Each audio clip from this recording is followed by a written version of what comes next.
प्रणाम भाई, हम अंकित सिंह। हमारे चैनल के नाम बा डीएनआर रिएक्ट्स, ठीक बा। और भाई जे नया प्लेयर बा मैदान में जो उतरल बा हमारे चैनल पे, ओकरा हम बता दी कि भाई इस चैनल पे हमनी के देखी जब परखे नीचे के सॉन्ग कैसन बा और हमनी के कैसन मजा देता, एंटरटेनमेंट देता, ठीक बा। कैसन मनोरंजन करता हमनी के फुल जोश के साथ, कैसन सॉन्ग बा, तगड़ा बा, कैसन बा, ठीक बा। हमनी के सब देखे नीचे साथ में मिलके और साथ में इंजॉय करे नीचे गाना के माध्यम से और हमारे बात के, समझे तो ना। और हाँ भाई, एक बात और कि अपन छोट भाई के जरूर सपोर्ट करी जाए, सब्सक्राइब करी जाए। आप लोग सब्सक्राइब करत नहीं की जाए। जितना भी कोई वीडियो देखा था वो अनसब्सक्राइब करके वीडियो देखा, मतलब अनसब्सक्राइब करके ना, मतलब सब्सक्राइब नहीं के लिए, ठीक बा। तो आप लोग सब्सक्राइब करी जाए और छोट भाई के सपोर्ट करी जाए, ठीक बा। और आप लोग कमेंट करके बताई जाए कहाँ से वीडियो हमारा देखल जाता है। चलो तो बिना देरी करे स्टार्ट करेंगे भाई। शीतलहरी सॉन्ग आइल बा, ठंडा के दिन बा, शीतलहरी तो जानते बा, सुबह सुबह जो गिरेला, ठीक बा। केसारी भैया के सॉन्ग आइल बा, एल्बम सॉन्ग वही। सिंगर केसारी भैया और नेहा राज, अरे वाह, नेहा राज आज नया गायक के सुने के मिली, देखा तो जा। और डेलिक्स में अखिलेश कश्यप, म्यूजिक आर्या शर्मा और कंपोजर आदर्श सिंह, डायरेक्टर पवन पाल। और भाई केसारी म्यूजिक वर्ल्ड पे आइल बा, चैनल बा एगो यूट्यूब पे केसारी म्यूजिक वर्ल्ड। तो चलो तो स्टार्ट करे के हमें के देखे कि सॉन्ग कैसन बा, कैसन मजा होता है। केसारी भैया के सॉन्ग नया नया आइल बा भाई मार्केट में। रफ्तार तो धैले बा, जो रफ्तार धैले बा हमारा लागत है कि बवाल अरे का बोल रही है भाई? हे जाड़ा में पारा नियर का गली के चक्कर काटता रो। आवाना नहीं क्या बा? जाड़ा लगता हो। भाई ठंडा तब बा, कुछ भी कहो, बहुत ठंडा बा भाई। ये तो वीडियो बनावत नहीं था, कपले में घुसल रही नहीं।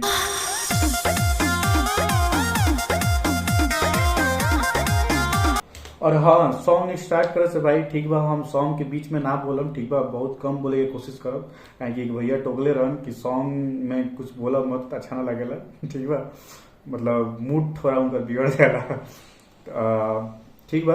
तो हम सॉन्ग में चले से पहले बता दी कि जो आप लोग के 100 सब्सक्राइबर के नजदीक जो वीडियो हम आए वाला रहे, सेलिब्रेट कर ले रही, जो डांस के वीडियो यूट्यूब पे अवेलेबल बा। अगर वहां ना मिली तो एक यूट्यूब के वीडियो के नीचे डिस्क्रिप्शन में लिंक मिल जी, ठीक बा। तो ओकरो पे व्यू दीजा, अपन प्यार दीजा। और अच्छा ना लगी ऐसा हम गारंटी देते नहीं कि अच्छा जरूर लगी, ठीक बा। उल्टा मत सोच के जा। चलो तो बिना देरी करे स्टार्ट करेंगे।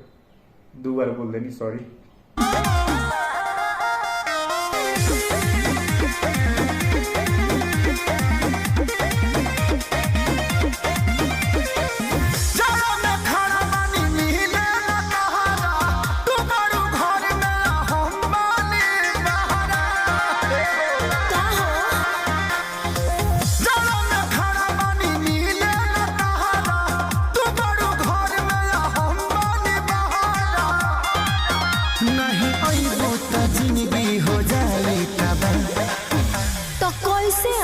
देवाल फाड़ने के लिए 67 दबाए, पिछुआरी आवे खातिर 68 100 नंबर दबा दे तो मिलल भूल जाएगा। अरे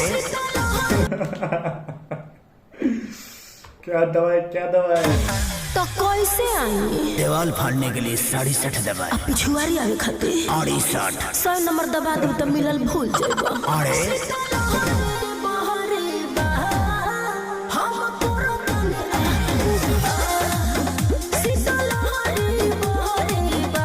के लिए 67 दबाए, पिछुआरी आवे खातिर 68 100 नंबर दबा दे तो मिलल भूल जाएगा। अरे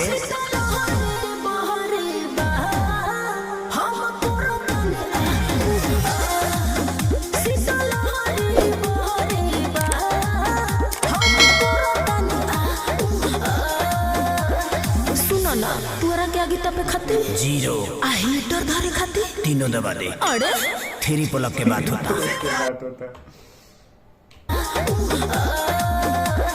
सुनो ना, तोरा के आगे तपे खातिर 0 आ हीटर धरे खातिर 3 दबा दे। 3 दबा दे। अरे 3 पुल के बात होता।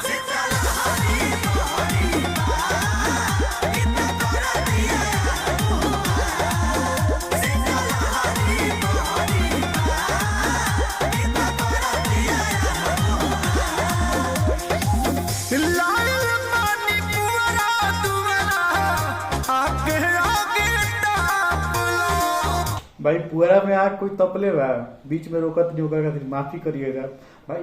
आप लोग भी थोड़ा समझल करें यार, एडजस्ट करल करो, मैनेज करल करो कि हमारा वीडियो बा रिएक्शन के, ठीक बा, तो बीच में बोलल थोड़ा सा जरूरी हो जाला, ठीक बा। आप लोग के चाहे बोले भी पड़ेला भाई, ऐसा बात नहीं है कि हम वीडियो वहीं से फिर स्टार्ट कर दें, पीछे से फिर स्टार्ट कर दें, ठीक बा, तो बोले रह भाई। पूरा कोई आग तकलीफ है कि ना बताइए जा कमेंट करके। बिहार में तो भाई सुबह सुबह पुअरे जलेला, पहले पुअरा में भाई सूते में भी अलग मजा आवेला।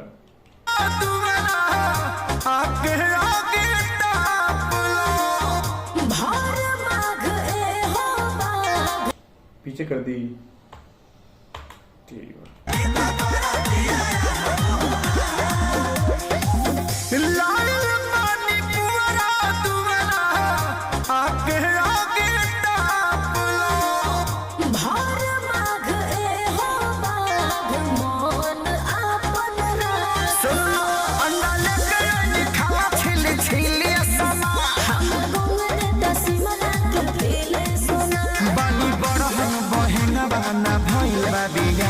सुनो सुनो, सर्दी में पत्नी वाला फील लेबे खातिर एगाड़ा दबावा तहरा के गरियावे खातिर बाड़ा। अरे ना ना, एकर बटन नहीं के बनल।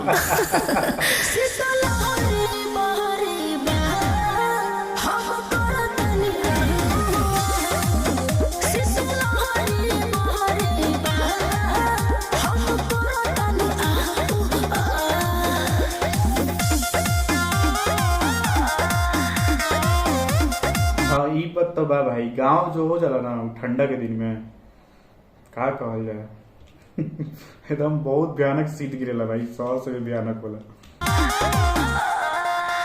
शिमला के असर हो जाला, शिमला गइल बड़ा जाती ना।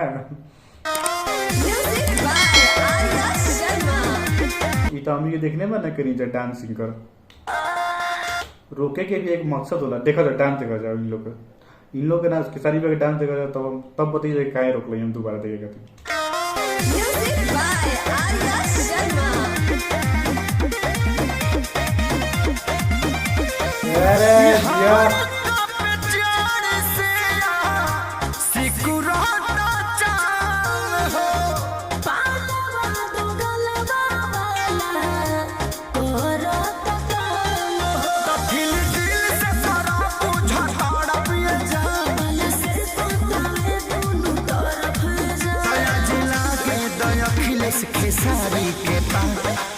एगो और बात बताओ, तारा डायरेक्ट कोरा में कूदे खातिर 94 चरसहाड़ी में, अब भाई से तरह के हुकवाए खातिर एम्बुलेंस बोला के गाड़ी में।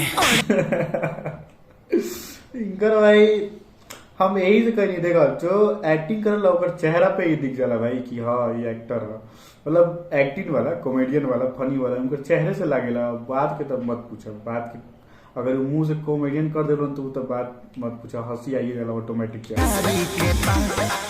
एगो और बात बताओ, तारा डायरेक्ट कोरा में कूदे खातिर 94 चरसहाड़ी में, अब भाई से तरह के हुकवाए खातिर एम्बुलेंस बोला के गाड़ी में।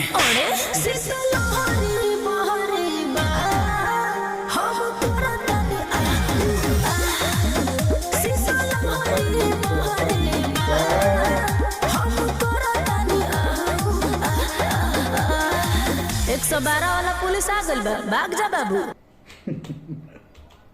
112 वाला पुलिस आ गइल बा, भाग जा बाबू। भाई सॉन्ग ठीक ठाक बा, हम फुल जोश के साथ थोड़ा सा डांस कराने की कोशिश कइलस। हाँ ये सॉन्ग ठीक ठाक बा, मतलब सिंगल में सुनेगा नहीं, ठीक बा, फैमिली लाइक नहीं है सॉन्ग की, कहीं पे भी बजा दा जाए, ठीक बा।